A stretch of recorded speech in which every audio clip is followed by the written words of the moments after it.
All right, so we will start. Good afternoon and good evening, everyone, because there are people from UK and here in India. Welcome and thank you all for taking out time today to join this webinar on really exciting and one of the most trending and hot topics, that is revenue management. So we're going to have a very engaging next 60 minutes webinar on reimagining revenue management. So first, let me ask each one of you, if you can hear us clearly and you can see us, please type in yes in a chat box or a smiley so we know that the connection is good.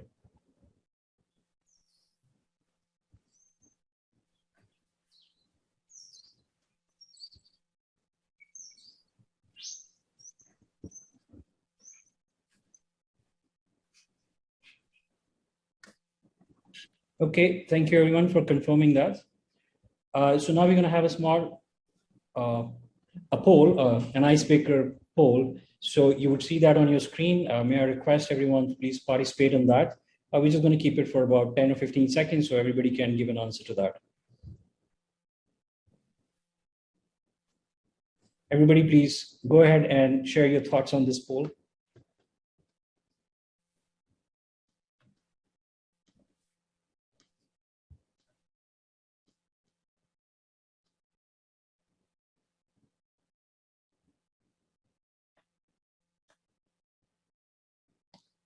All right, thank you, everyone. I'm just going to end the poll right now. So the poll was, if you're given an option to time travel, which period would you go to? I think COVID has really changed a lot of things on the ground because most of them want to go back to past. 48% say they want to go back to past, 36% to the future, and just 16% are happy where they are right now. Thank you very much for participating. That's quite an interesting mix. So today we have a great panel of hoteliers who are joining us from India and UK, and our expert on the subject is also joining us from the UK. I'm sure not only will you enjoy the session, but you will also get some great tips from our expert and panelists and answer to your queries related to revenue management and change in dynamics of RM post-pandemic. Personally, I'm super excited to see an overwhelming response and such a great audience. The subject sure raised a lot of interest. I would just like to understand the people who have actually joined the webinar right now as to which industry they are from and what are the designations, so it will only help us understand a little better. I'm just going to share that poll, so kindly please let us know.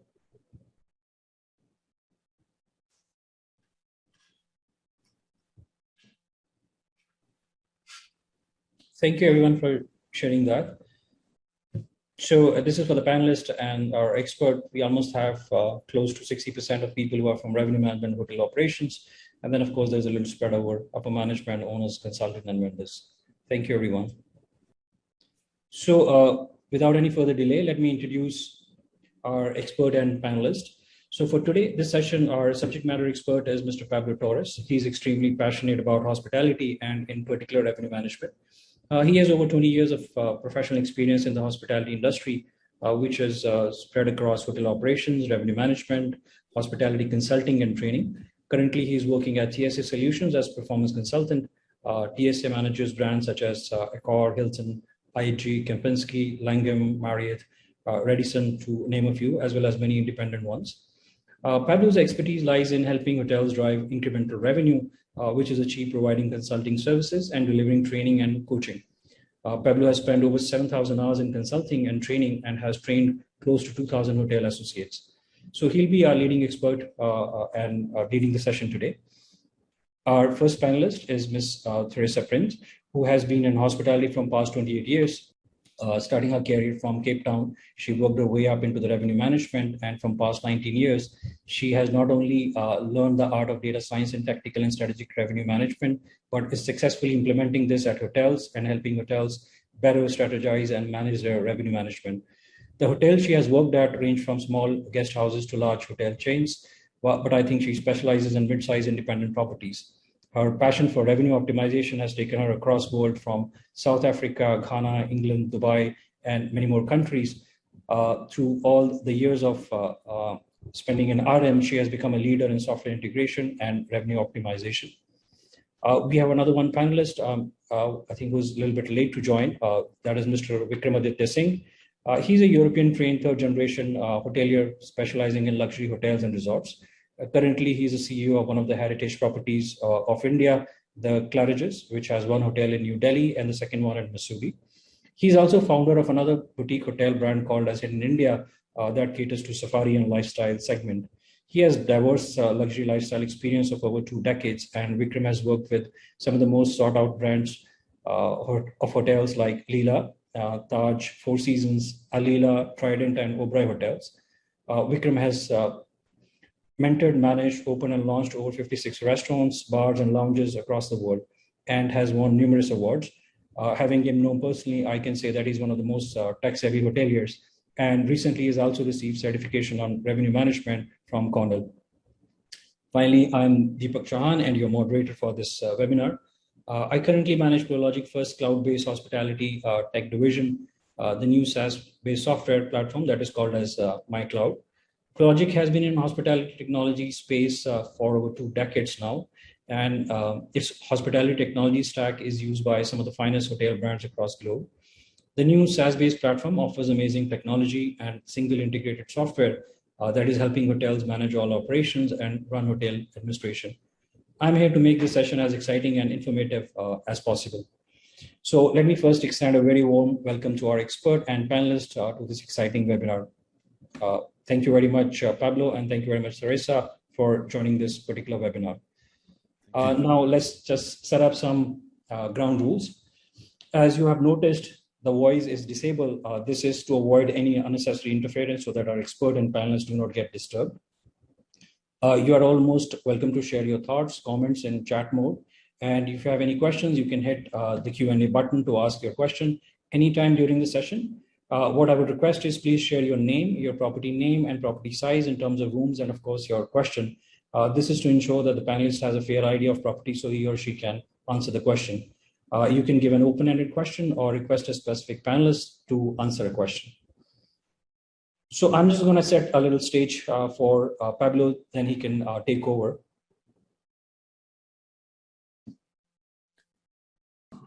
So what you see on your screen, this is a very simple but true definition of hospitality business, yet has so much of complexity involved to just show that love and care. Today, we are going to discuss one of these complexities and how it impacts every hotel business. Revenue management. So what is the real definition of revenue management? There are different meanings to RM and adoption of the science. I feel the best definition is by Patrick Landman of X Hotels. And that is selling the right room to the right customer at the right moment, at the right price, on the right distribution channel with the best commission efficiency. Nothing could describe RM better than how Patrick put it out.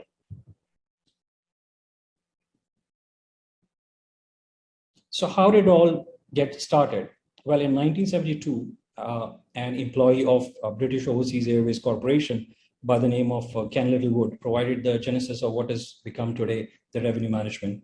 He established Littlewood Rule, a yield management rule that addressed revenue maximization by proposing that discounted fares be accepted if their revenue value exceeded anticipated revenue from the expected value of full fare tickets. Robert Crandall, chairman and CEO of American Airlines, took Littlewood's rule a step further and pioneered the world's first true yield management system.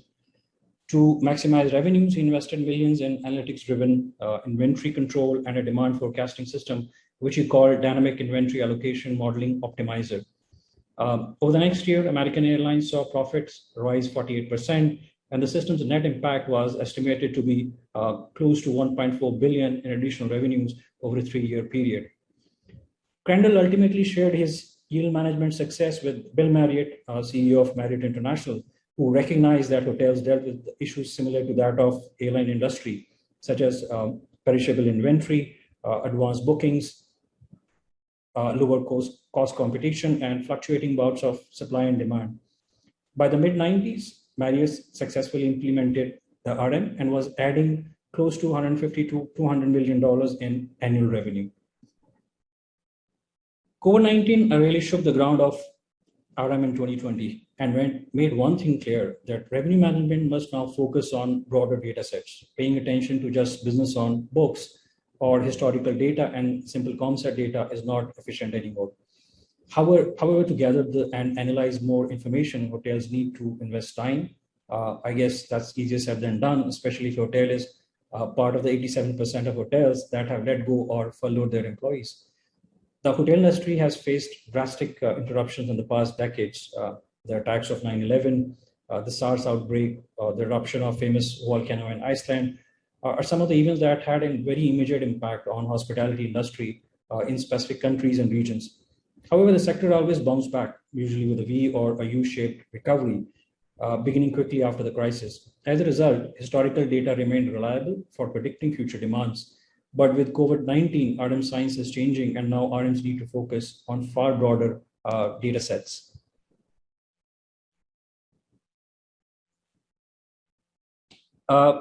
I really don't have to insist on the point that revenue management is the cornerstone of running any successful, profitable hotel. The increase in available data and ways to track and analyze, it may seem like it has complicated the industry, but it also provides a wealth of new opportunities for hotel business to turn a profit. Hoteliers for sure can identify with some of these scenarios and pain points highlighted on this slide.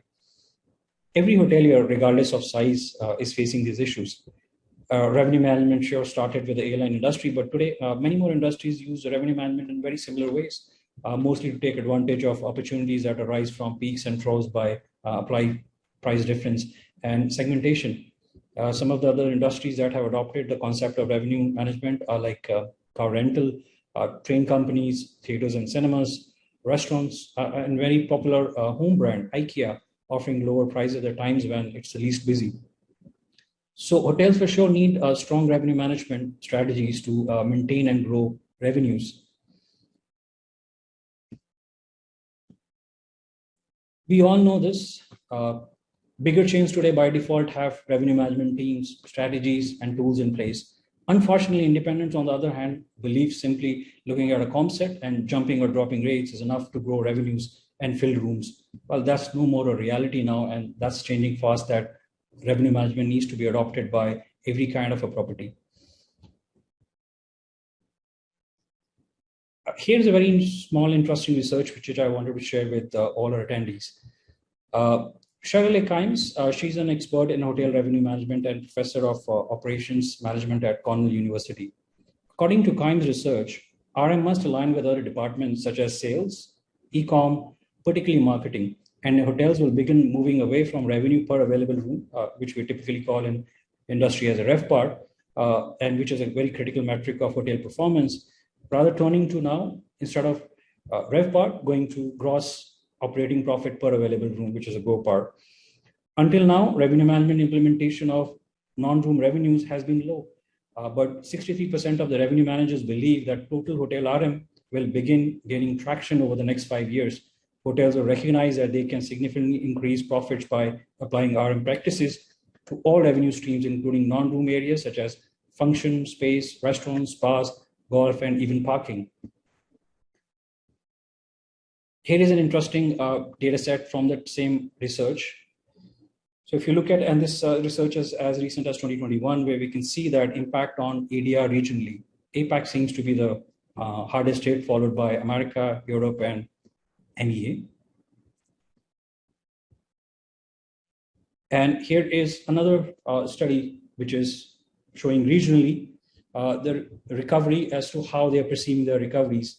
MEA and APAC seems to be forming that V that I just discussed in the earlier slides. Now, this is a very interesting data point. So what it's highlighting is that the new demand generation tactics by regions. So if you notice, apart from standard practices, delivery, vouchers, community service, and staycations have been really good new sources that have been generating the revenue. This is a little background on us at ProLogic first. We've been at the forefront in designing new technologies. We've tried to stay ahead of technology curve. I think what helped us is our team's experience in hospitality, as most of us have professional hospitality backgrounds. So I can probably say that we are a team of hoteliers who are designing this new age software solutions, having experienced hospitality operations firsthand. So it's pretty much ingrained in our DNA. Even before this pandemic, we designed some of the most amazing contactless and touchless experiences that hotels can offer to their guests. may it be the front desk providing zero contact check-in, or restaurants and other services outlets offering services with zero touch through guest mobiles, tablets, and voice. Cloud that we offer has certainly made it possible for hotels to adopt these technologies, which in legacy mode were certainly capex heavy. So now cloud allows them to free up their capital expenses and let hoteliers take benefits of enterprise application and features by subscribing to OpEx model. Here is a little bouquet of softwares that we basically provide. And I'm going to leave at that. And I'm going to extend now to Pablo. Okay, good. So first of all, thank you very much for letting me share my insights on the topic. So I'm going to spread the intervention on two different parts. The first one is going to be mainly about the current staffing challenges that we're facing at the moment in the industry, which is partly because of COVID and the consequences, but not only about that. We'll go into that in a second. And then the user, since there is a challenge with the staffing and the increase on the use of technology, how to utilize that technology to maximize the revenue. Okay, that will be the main part of this presentation. So let me go into it. So we're talking about the current staffing challenges. I'm going to show you some numbers from a Boston Consulting Group study from a few years ago on the future of the job market for the next 10 years, roughly. This is an example from Germany, for example. And in there, you can see that the red line is the labor supply, how it's going down because the population is aging in countries like Europe, for example, and the labor demand is going up. So it's estimated, as per this study, that in around 10 years, there will be 8 million unfilled jobs because there is not enough population in a country like Germany, for example. This is just an example. Germany, we're talking about 20% of the workforce. If we go global, we see countries, for example, focusing in India. In this case, you have an oversupply at the moment, or when the study was done, of employees. But as the time passes by, the estimation is by 2030, you'll be roughly more or less even in that sense. But if we look at countries, for example, like Brazil, South Korea, or Russia, they are already with strain in terms of staffing. And as time passes by, and in 8, 9, 10 years, they will have big challenges when it comes to fulfilling all those jobs that sometimes don't even exist at the moment, but they will be unable to fill those jobs. Why is that? One is obviously the lack of manpower. The population is aging, as I said. Some countries don't attract immigration, so they have a real challenge when it comes to fulfilling those jobs. And the other main reason is that the employees or the prospect employees that are there, they're not qualified for those roles. And it's happening now that employees that were left out of the industry because of the pandemic, so they were made redundant, they're finding it very challenging now to return to roles that they might have had in the past because they don't qualify because of changes in the digitalization. Because whatever training they had many years ago is not up to date, and they're finding it very, very difficult to fit in again. So what to do? The way forward. We have to focus on the employees' motivation. So we're discussing before we went live on the some hotels are doing here in the UK with a massive shortage of staff. It just increased salaries, but still they are not finding the staff, and it's just because staffing is not the main motivator for many employees. So that study from Boston Consulting Group showed that attractive salary, it's only the 8th top priority when it comes to finding a job globally, not only in our industry. Number 7 is having a permanent contract. Number 6, in terms of motivation, is learning and career development. 5, it will be the financial stability of the company, to have some sort of safety. 4th top motivator is the good relation with management. We probably heard it before. People don't leave jobs, they leave bad managers. The 3rd one is work-life balance, so being able to have this conciliation. And we were discussing before about the commuting time, so how long it takes. You have working long hours and you have long commute. You're talking about 12, 15 hours sometimes since the moment you leave home until you return. So now with remote work, for example, that's a great advantage for many people. Having a good relation with colleagues is number 2 priority. And the number 1 in this study done with, I think it was 200,000 people, it's feeling appreciated and feeling valued. And I think in our industry, we've missed that a lot. We've just taken for granted that people will work long hours, weekends, low salaries, doesn't matter, they will be there. And we've seen in many locations that now when they're being asked to rejoin their jobs or go back to the industry, they don't want to. And those people who had a certain job, they've found another opportunity because they can transfer their skills in other industries and they don't want to go back. And that creates a big challenge. So salary is important, but based on the survey, only the 8th motivator. So what should be the employer's priorities then to try to attract that talent? So obviously attracting top professionals, educating, making sure they're trained and they can be upskilled, so they don't stay with that sort of skills for their entire career. They perceive they're being trained and they are trained to perform different tasks and roles, and trying to obviously to keep the talent.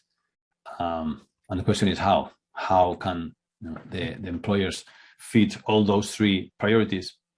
So one option is redesigning roles. Another one is continued learning, and the third one, incentive plans. And I go in brief detail on the three of them. So let's take a front office. Receptionist, I'm not going to say they are not needed anymore, but the role has changed. So now with contactless, and you were mentioning now, contactless check-in, contactless check-out, in many countries, you don't really need to show the passport when you go to the reception. So you can really pass by the hotel, stay in the hotel without any contact with anyone. So if I don't have to get every guest going to reception for those 5-7 minutes to go through the process because you can be done online, there is less need for that role. And those redundant and repetitive tasks are being done now by guests, checking in themselves or by software. So that role of the receptionist is changed now. And it's merged. The receptionist, the guest relations, the concierge is all one. Some hotels call it brand ambassador, others call it host. Okay. So how do we change that? You adapt the role to technology available, as I mentioned now. You retrain them and adapt them to the new role, adapt the spaces, obviously, and we'll talk about the incentives later.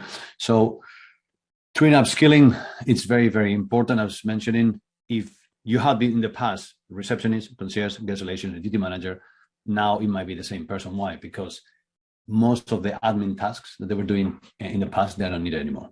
They're being done by software. Okay, so you need to retrain that people, upskill them so that they can do a check-in, prepare a gin and tonic, and recommend the best restaurant in the city. The same person will need to do that, or is already doing that. They need to have sales training. You cannot really just expect in this case, front office staff to just sell and not receive any commission for that. So it's important to train them, not tell them sell, but show them how it has to be done, and then make sure they're incentivized and include lateral mobility. So again, in the past, most roles were in a silo. So you were a receptionist, that was it. But it wasn't that common to have a receptionist who was moving to the reservations, not just as a career move, but it could be done. They could do that job. So it could be working sometimes the reception, sometimes the reservations, or the other way around. Now we need to understand that they will be required to do that. We have to give them the right tools and the right training, I'm saying, but it's something that I believe is coming, and both employers and employees will need to adapt to that. And then we have the incentive plans. Okay, so I was saying before, if you expect your team, your customer-facing team, it can be reception, spa, F&B, any employee that is facing a customer, it's meant to be a salesperson. But if you expect them to sell, then you have to incentivize them. That's also very, very important. So it can be a monetary incentive. It can be easily percentage of whatever they sell, that easy direct incentive based on upselling, for example. It can be non-monetary. It can be letting them choose from shifts, for example, or private health insurance some companies are doing as an incentive, or it can be emotional. And that links to the number one priority for employees, which is feeling valued. Things as simple as giving the employee their day off on their birthday. Cost really for a company, it's not there. And it's emotionally, it's a great nice incentive for that person to spend that special day with their family. So it's not about cost. There's not much cost involved in there. It's about paying attention to those details to make sure the team feels valued. So recapping on this first part, talking about this shortage of talent, it's a fact in lots of different countries. In the US, we're talking about 2 million unfilled jobs. Here in the UK, 200,000 unfilled jobs in the hospitality industry. And even if salaries are increased, they are not being filled. And hotels are really struggling to find any person, not just a good profile, any profile. I'm talking with hotels on a daily basis, and they don't even get any applications sometimes for a role that they open. So it's going to be a big challenge now that most travel restrictions are being uplifted and people start traveling again and again. There is pent-up demand, and we're seeing that now. And we were mentioning earlier today, some hotels are having to stop sales because they don't have enough staff either to check in guests or to clean the rooms. So the amount of revenue has been lost because they don't have the staff to take care of that pent-up demand. It's amazing. So we have a situation now. We don't have enough staff. They might not be ready then because they haven't been trained in the past. So how can we do to maximize revenue? And I will link it to the use of technology. I'm moving towards, and you mentioned earlier, Deepak, about the total revenue management. So it's not only about rooms. I still see a lot of job descriptions for revenue managers who purely focus on rooms, but there should be a holistic approach to revenue. How can I maximize every stream of income that I have in my hotel, an entire customer journey? That should be the goal. So maximizing revenue. Sorry, that's stuck in there. There. That's the topic. Sorry, I want to touch in this part. Total revenue culture. Every outlet helps, and some quick ideas to improve the total revenue with no real cost for the hotel, all based on the use of technology. Total revenue culture. So you mentioned about the definition from hotels about what is revenue, and this one is from Hospitality Insights about total revenue management. Says relates to capturing mostly untapped revenue and profit potential associated with hotels' non-room revenue generating centers, and the keyword there is untapped. You don't have to invest. You don't have to invest. It's there. The restaurant is there. The golf course is there. The spa is there. Now, are you maximizing the income from that outlet? And that's the big question. And in many cases, if you really ask yourself from the hotel point of view, the answer is no, I'm not. I'm taking it for granted. And it's like, okay, we're busy enough. Why push it? So we have to. There are many options, and as I was saying, with the technology, especially now that most companies are cloud-based, so software as a service, SaaS. In the past, it's true that many hotels could not really afford these solutions because they have servers, so it's very costly. But now those companies, they charge a small monthly fee, and most hotels can afford it because usually it's linked to the size of the hotel. So customer journey, starting from the beginning.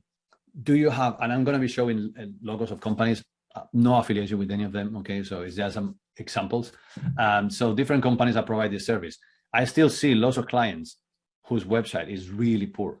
They have 5 different room categories, for example, and half of them don't even have a picture or only have one picture, and it's a picture of the bathroom. How can you sell that room? But then you go to booking.com, you see the same room with 15 different pictures. How is that possible that a third-party OTA has better pictures of your product than yourself? It doesn't make any sense. And then it's like, the photographer, somebody from marketing forgot, but it's been there for 6 months. How much revenue are you losing? So if you're not able to do it yourself, to have a great website, mobile friendly, rely on any company who can do that for you. The marketing companies, lots of them in the market.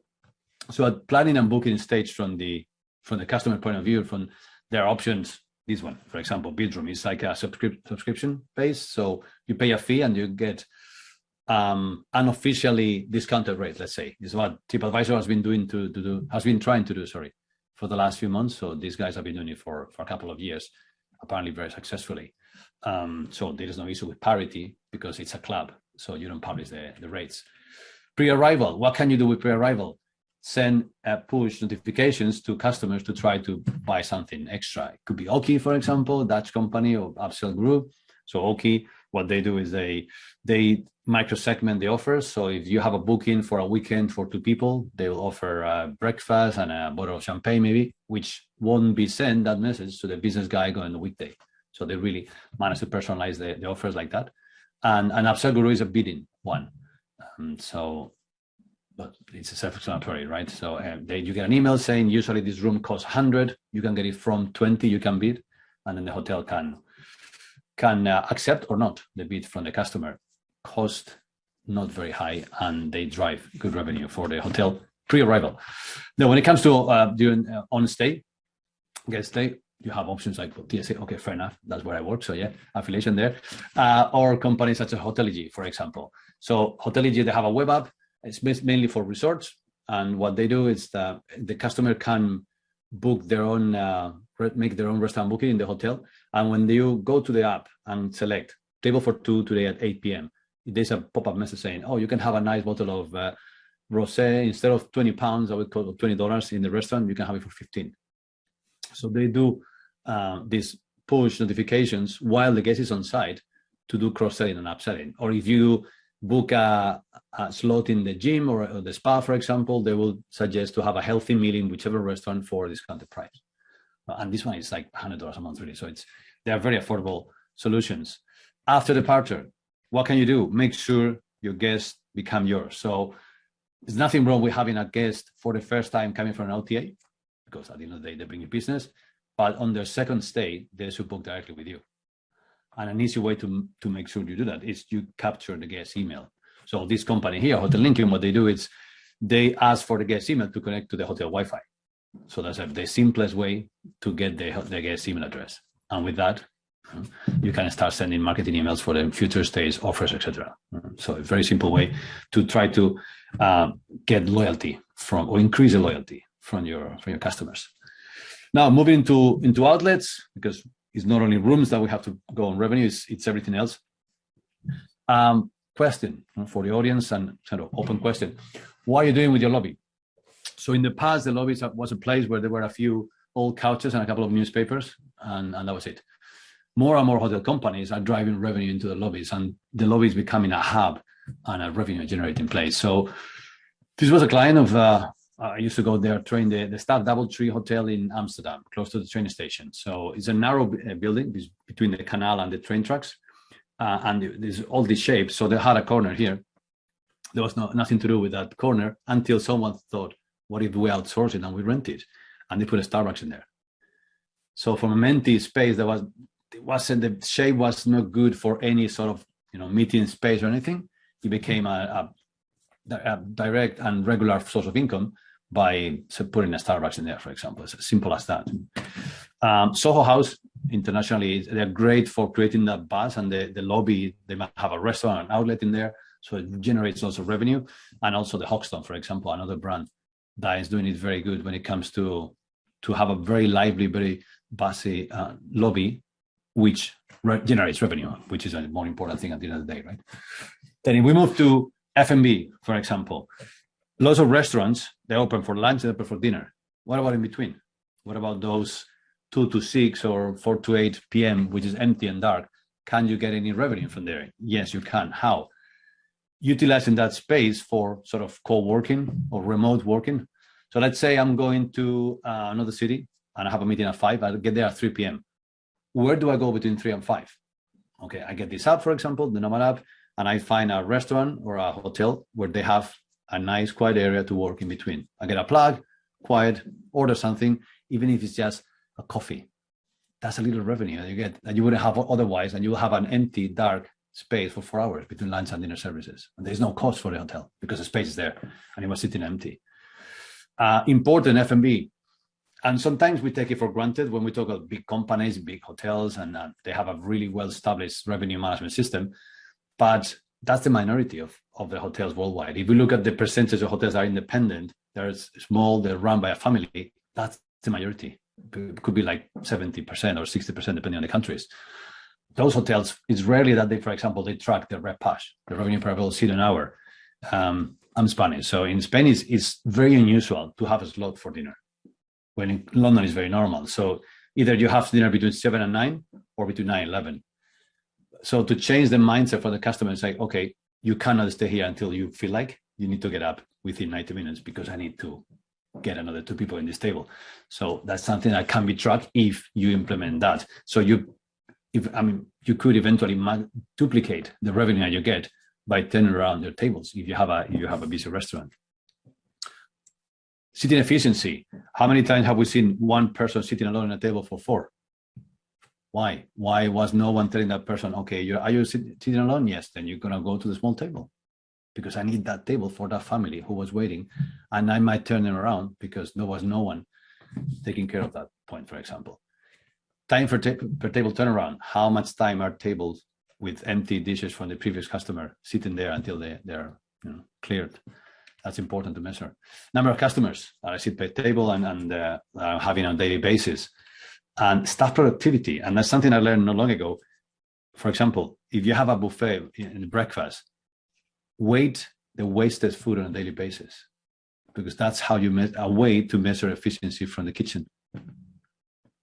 I was like, wow, I was really surprised on that metric. You have apps, for example, in this case, corporate managers. So what they do, they do all this basically in their app. So it's basically about maximizing the spaces and the revenue you can generate on your F&B spaces.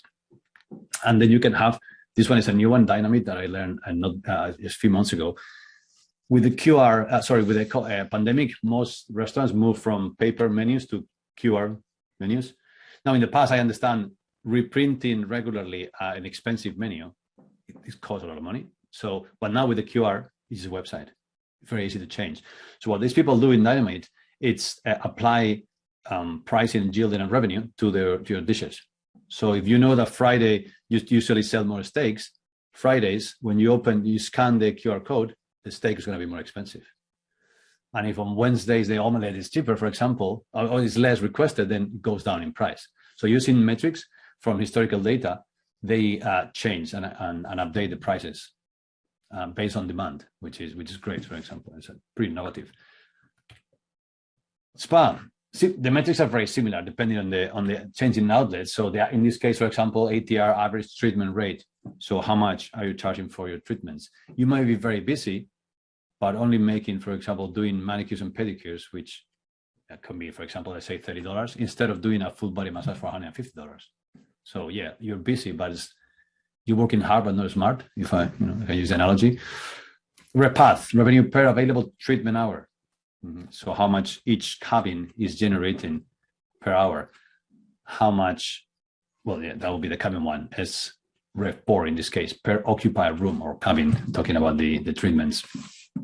How much revenue each square meter of the spa is generating. If I have a massive sitting area or relaxation area, which isn't generating revenue, is for before and after treatments, maybe I can reshape the spa if needed to try to generate more revenue.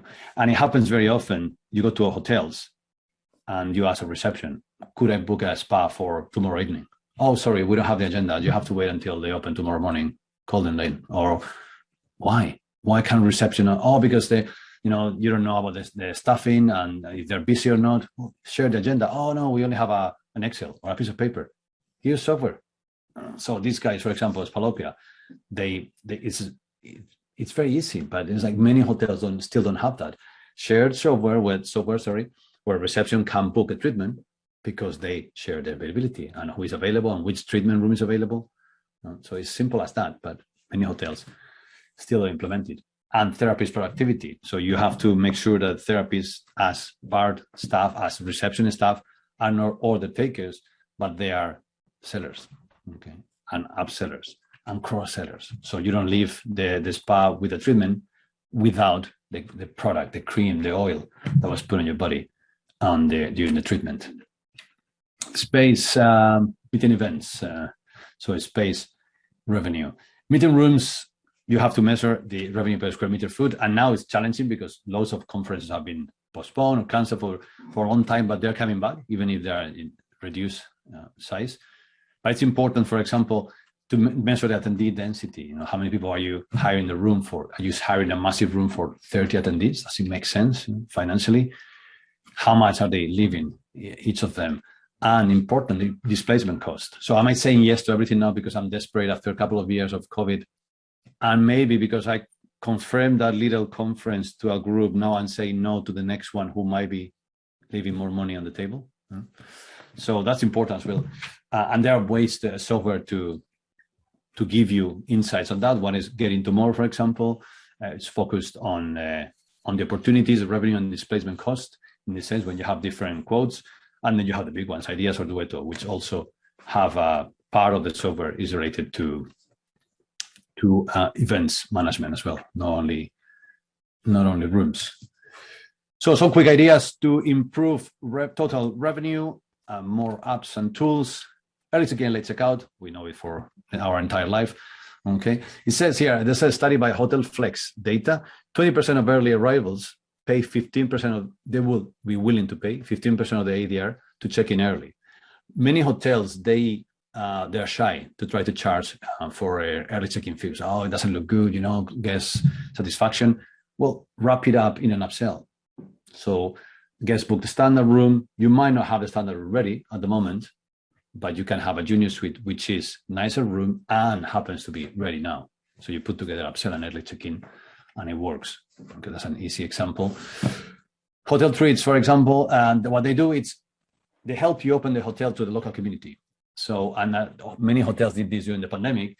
So, well, I have a pool, but it's only for guests. Why? The hotel is very quiet. It's almost empty. Why not open it to the neighbors? You charge a fee and they come in. And they were giving me some numbers when I was talking with them not long ago.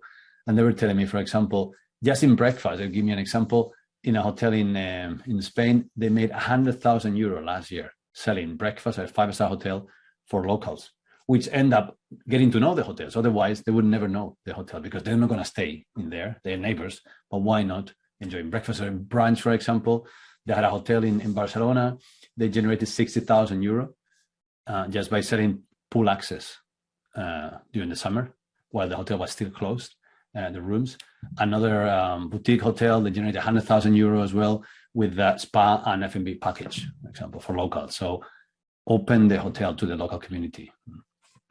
Renting spaces for whom? For, again, local clubs. So it can be associations. Here, for example, in the UK, it's very common. I have we'll see from the window here, a Methodist church. They only do, they have cult twice a week. So what do? On the weekdays, it's a Kumon Academy for children, maths and English. They have a yoga teacher as well. And they also have a musical groups rehearsing. Why having a church empty 22 hours a day, every day? So my kid, for example, went to nursery in a school, in a church. On the weekdays, they hired a space for a nursery. So it's yes. Why not doing it in a hotel? Why not renting your local rooms for a kids academy for private lessons or tutoring, for a karate club? The space is sitting empty. Just remove the furniture, and it's a very nice, very fancy for them. Oh, we know our facilities are in this nice 4 or 5-star hotel. So it's everybody wins in that sense. Parking by the hour. So you might not have many guests coming with a car to the hotel, but you have offices nearby, people commuting who have to use the car to go there. What about renting your spaces Monday to Friday to those business people who need to park and they might struggle to find a parking space, for example? Rooms by the hours, which historically it sort of looked bad, but now it's becoming more and more popular with the different apps. If you know most of your check-ins are coming late or the hotel is not that busy, why not rent a room by the hours? At the end of the day, that's what airport hotels do. They have check-in and check-out 24/7. So why not applying that in any other hotel? Well, occupancy allows it. That one is an example I saw in New York, especially with social distancing. What about if your suites are empty, using the living room of the suite as a private dining room? Large suites, they tend to have a nice dining table. So what is more luxurious for a family that's celebrating someone's birthday in the living room of a suite of a nice hotel, which otherwise would be empty anyway? Or it can be clean, refreshed, and sold as a bedroom, that same day. So again, extra revenue being generated. So all in all, and recapping now, I don't want to overextend. Total revenue culture has to go throughout the entire customer journey and on every outlet. That's very, very important. Outlets are there, the customer journey is there. It's about trying to realize and understand where else can you get that extra dollar here and there. And we've seen, for example, just purely on room upsells from the job I do, hotels can increase their RevPAR by 2-3%, depending on the region, which is a lot of money. Right? It's there. It's being left on the table. Every outlet helps. Okay, it's about the mindset and it's about using the technology. Technology is there. Contactless check-in and check-out. It was there already. It's just widespread because of COVID, but it's not a new technology. It's just more people realize that it had to be used, and that can generate extra revenue. As I was saying in the beginning, reskilling staff so they can do all the things and maximize space. Every outlet, every space, from the lobby to restaurant, spa, even the living room or suite, as a last example, it can be maximized to generate extra revenue. So that's it from my side. Hopefully it was useful. And yeah, if there are any questions. I must say that was really very interesting, Pablo. I mean, all those points that you have shared and all those things that you have shown. Typically, I mean, revenue management in hotels has always just been about rooms. How do I? Every revenue manager works in a silo basically. It's just about the rooms, the ADR. How much is my average daily rate? What am I hitting, and how many numbers can I achieve forward? That's all about it. But these things, if there are lots of hoteliers from operations and revenue management here, I'm sure this is going to make them rethink. So I'm going to bring in Teresa, and I'm going to have a question for her. Hi, Teresa. Now, you've been consulting, you've been helping hotels with revenue strategies. So I would like to ask you, I mean, this is the question which almost every hotelier would have, is that what first step should I take to start optimizing my hotel revenue strategy? So what are your thoughts on that, Teresa? I think if we start with our revenue optimization strategy, start at the beginning, start at looking at your segmentation breakdown. Very important for us to understand customer behavior of each different type of customer that would come through your door. And especially where we are now, where demand is slightly limited, you want to look at it and say, okay, well, the demand that is coming through the door, how can I optimize the spend of that customer? So if I'm being approached by the domestic travel, like we have seen this huge boom of domestic travel coming through our doors, what is it that we can sell to them to optimize in our hotel space? Or if it's, the corporates haven't quite recovered yet, but the little bit of corporate that we do get, how do we bank the most out of them in that space so that we can optimize total revenue for that customer? So you mentioned segmentation. So are you expecting new segments to be, coming or developing because of this COVID? Probably not new segments per se, but I would definitely say that the segments that we have got has taken a new form or a new version of itself. I just touched on corporate, but corporate is such a great example, where you have a component of corporate that will recover like we used to, because, salespeople will always be salespeople and they need that face-to-face contact and they'll be coming around. But we do have things like people working from home now. So it's not as easy to come and set up a quick meeting at the office and quickly meet the whole team and do a quick presentation, versus what I call the sales versus financial conversation. The financial directors have learned that it's cost effective to not go and travel and meet face to face. So I think corporate will take on a very new form for us.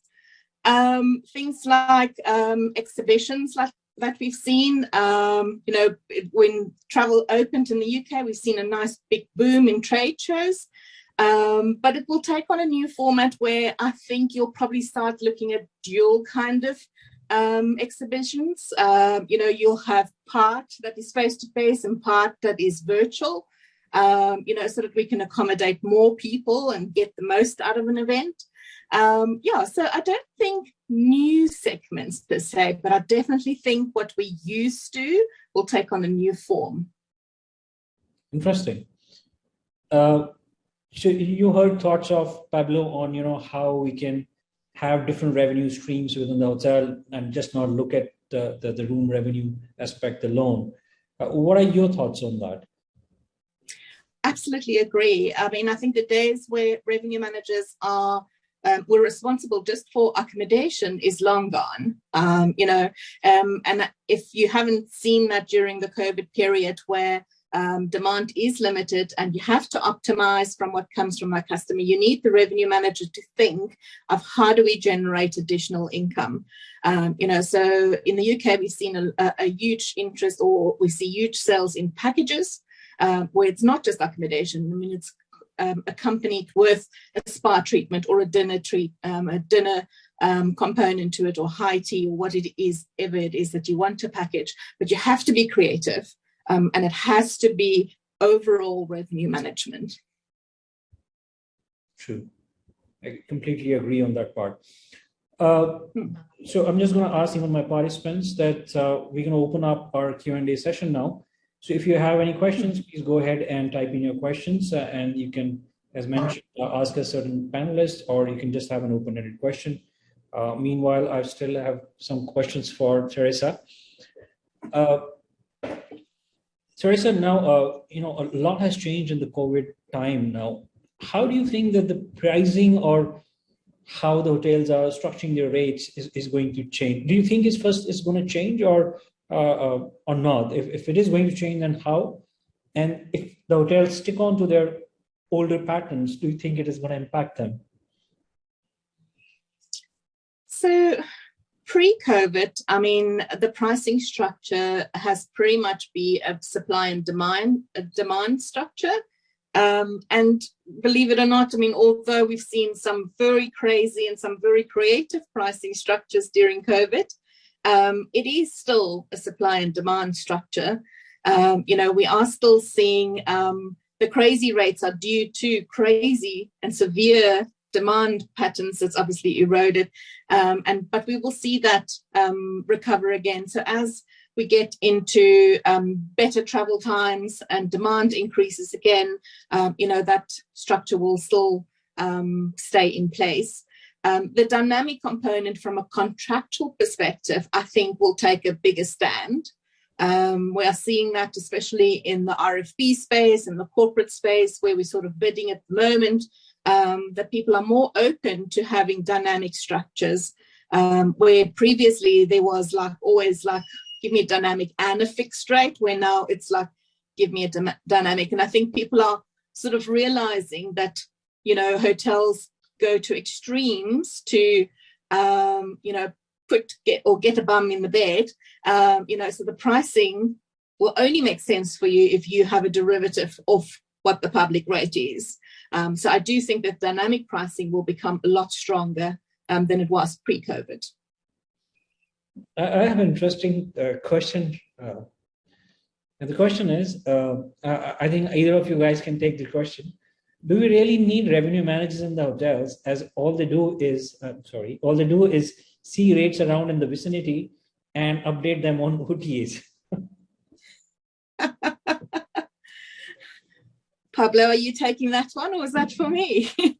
Either of you. The thing is, both of you. It depends how to look at it. Yeah. No, but it's true that some small hotels or like alternative accommodation, they don't really need one. Okay, and we're seeing it more and more that it might be clusterized.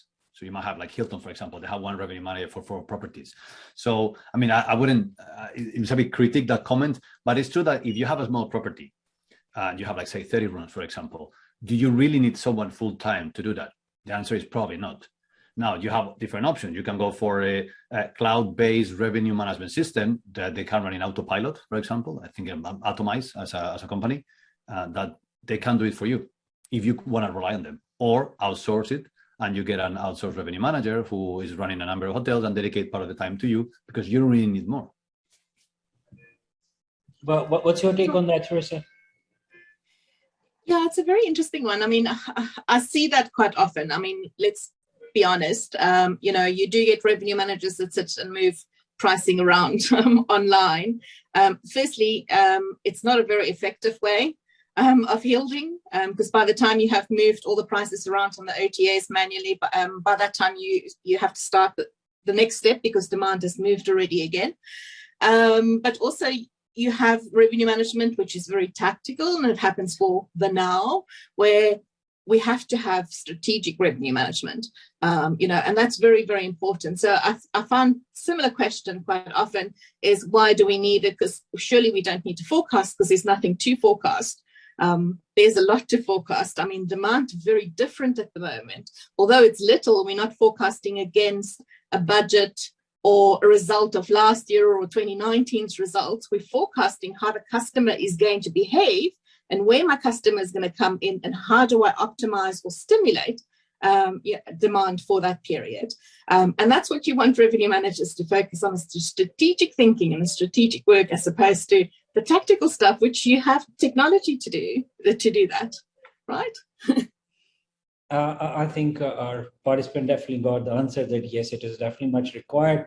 And it's just not that simple looking into vicinity and updating rates. There's far more strategy, and there is far more science that's going into that. And more than ever, it's required now, because earlier there were set patterns, but now all those patterns have been disturbed. So you definitely need help in your RM process or strategy that you have for a hotel. I have another one question. Hi, it's great to be part of the session. I'm from Tanzania, and I'm looking to learn how the customer behavior is in terms of travel for culture and leisure, and what should be the best way to get best rating strategy. Well, I'm assuming that the question is probably that in terms of travel for culture, what should be a strategy for a hotel, probably in those specific regions where that kind of a travel is happening. That's what I suppose that question would be. I think linking to what Teresa was saying now, it's about the creating packages and the importance of the strategic revenue. So I was mentioning one of the points, like trying to open up to the local environment of the hotel, let's put it like that, or ecosystem. So if you have a nice cultural environment or your destination as such, can you create packages? Like it's the room plus breakfast plus a ticket to a place nearby. So you don't have to just direct the customer to a third party, but you do it yourself. So you create that, generate extra demand on the local attractions but with staying guests. I would 100% agree, if I might jump in. Yeah, please. I find that even myself personally, I mean, travel at the moment is all about creating memories with your families and your loved one, and building up stories that we're going to tell one day, and it's very important. So cultural kind of travel, I think, is top of the list, but the focus, as Pablo was saying, is how do you put that offer to the right customer. So the pricing relevant, but probably not your main focus, because your cultural experience in Tanzania is very unique to anywhere else. So you attract a customer there, they come specifically for that. But it's about getting your brand and awareness to the right audience and then attracting them. Here's another one question. When do you think we can come back to pre-COVID revenue? What are your thoughts? And there's a follow-up question with that, with the same from the same gentleman. How revenue management will impact the CVGR rates? I think it's probably half a question over here. What probably they wanted to ask was that how the revenue management or how the revenue is going to get impacted on CVGR rate segment post-COVID. I guess that would be the correct question in that case. So when are we going to be looking back at same pre-COVID era and post-COVID now? How are the CVGR rates going to be impacted? So if I want to restart again with the answer, it depends on the location, to be honest. I'm seeing, for example, in Southern Europe, the summer has been amazing, much better than 2019, which was the latest record summer because of the pent-up demand. At the same time, you have city locations are really suffering, like big cities like Frankfurt, Madrid, Barcelona. I'm talking about Europe, they are like 20-30% occupancy. So it really depends on the type of hotel and the location. And on the second question, I was on a session yesterday, and there's someone from the distribution area saying, why do you need a contract with a corporate, with a company? Why is that? It's kind of considered like old fashioned to guarantee a certain rate to a company. Why not just give them direct access to your inventory and they can book? So try to cut all the intermediaries and this obscure and opaque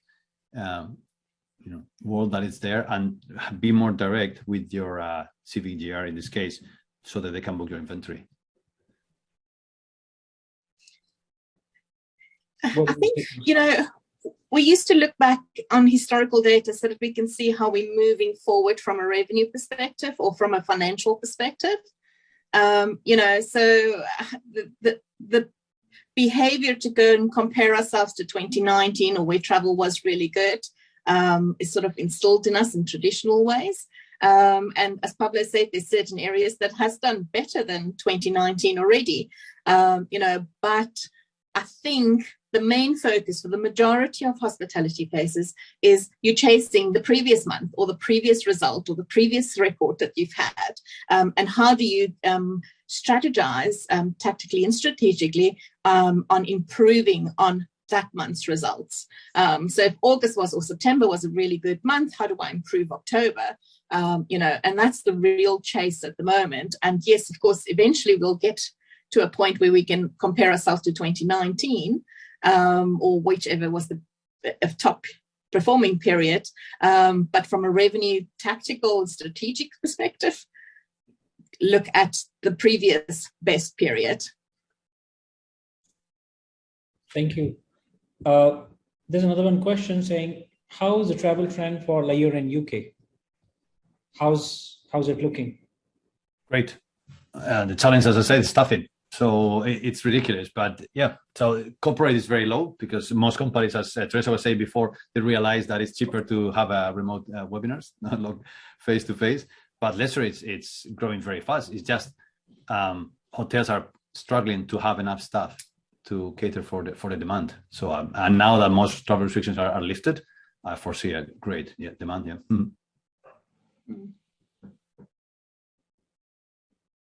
Teresa, you manage quite a few hotels in UK. So what kind of trends are you looking at?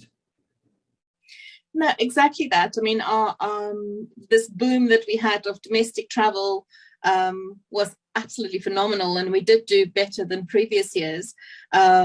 But the biggest challenge was staffing. I mean, we had hotels that had to just cut off demand, even if they weren't full, just to obviously be able to cope with the workload. So that's the biggest challenge. But overall, obviously, it's going into a natural winter decline at the moment. But I think it's very positive at this point. I think that was about the questions. I have a question of my own, one of my own, and this for both of you. So Pablo just shared right now saying that how hotels should look at in a very holistic view of revenues, and one of the points that was there in his presentation was usage of or extending the services to the community, like pool or a gym or a spa or things like those. Very recently, I was seeing one post on social media, and I'm not going to name the brand. It is quite a bigger brand. So what they did was they cut down the tariff, but they said that because you don't use the extra services, for example, there's a pool, there's a gym, and other things. If you want to use those, are we going to charge you additional? And for example, there's only one towel, but if you want to take another one, then we're going to charge for that. But that's a beautiful idea, and that's what we are talking about it. But there was a huge uproar, and the kind of comments that went in, there was plus and minus, both of those, but some of them were really nasty, which I could read those. So yes, we do agree with the fact that every kind of a service should be utilized and even try and upsell that service. But what's the real limit? Where does a hotel stop? Because if I walk into a hotel and I want a second towel and he says, you got to give me another $1, there's a problem now. I think the airlines are the limit. So I think we have to look at them. Honestly, we see now Hilton, for some of their brands, they have stopped cleaning the rooms on a daily basis unless you request it. So it goes from opt-out, they put in the D&D sign, to opt-in. So by default, we don't clean the room at least every 5 days unless you request it. So you can call it environment, you can call it whatever it is, cost saving, staffing issues, but that's reality. How long would it be until that they charge you to clean your room? Because they're not discounting the room price for not cleaning it, and they're saving $15, let's put it like that. True. So what stops then charging you in a couple of years? And some hotels are doing that. I was hearing some information about a resort in Italy, for example, very bad reviews, but what they did in the summer was charge extra for the air conditioning. $20 if you want the air conditioning on. Yeah, it was a bit extreme. But the thing about airlines. So in the past, flying was very expensive. Most people, we couldn't fly. And now with the low-cost airlines, most people are able to fly. They can afford it. But there's no flight, no luggage included. You cannot select your seat. So all that comes extra. So it's unbundling. And airlines have been doing it for many years. So I think it's coming to hotels. And so leave it to the minimum expression, which is a bed and a shower. And then on top of that, you'll be able to build and to pay for it. So you're saying indirectly we are the spoiled customers. So slowly all these things will be stripped off from the hotels. That's the way I see it. But again, going back to staffing issues, if if you have to pay more for staff to stay in the industry, many hotels won't be able to afford it. So they will rely more on technology, and there will be these contactless operations with very, very low levels of staff with limited services. And then on the other hand, you'll have very luxurious old trimmings, old services. And in between, there won't be, that's the way I see it, yes. It's a personal opinion. There won't be a space for anything, because you cannot provide top services with low rates and good staffing levels. It won't work. So you have to go. But I think the acceptance is going to be hard. I'm not being a critique here, but just one of the points that, airlines were the first to use revenue management or yield management for that purpose. But airlines are the first ones which allowed you to do a check-in. I mean, you could just check in from your phone and walk into the. So that has been available. At the very same time, even the hotels came up with the concept that you could do a check-in. But none of us wanted to do that. We wanted to go down to the desk. We want to say hello. We want to stand there for a few seconds and do it. But when it comes to airline, we didn't do it. So there are full service airlines and there are no frill airlines today. And so do you guys think that we are heading towards the same segmentation wherein we'll have hotels now which are completely zero frill and full service hotels? You'll probably find a component of that for sure. I mean, I can see from a revenue perspective how that can work, but from a customer perspective, I mean, I personally get annoyed if I book Airbnb and I have my heart set on a price, and then it comes to the end and now there's cleaning fees and service fees and all those things added onto the price. So I can also see it from a customer perspective. It can get quite a thing. So I'm not sure if we're ready to go there straight away. So more of a comment, I think, than a question, but a question for Pablo. Do you see charges for water consumption or electricity in rooms at some point of time, similar to the AC charge you mentioned? Never thought of that, never heard of it, to be honest. No, so hopefully not. But I mean, you have, for example, in the US, they still charge for like high-speed internet in luxury hotels.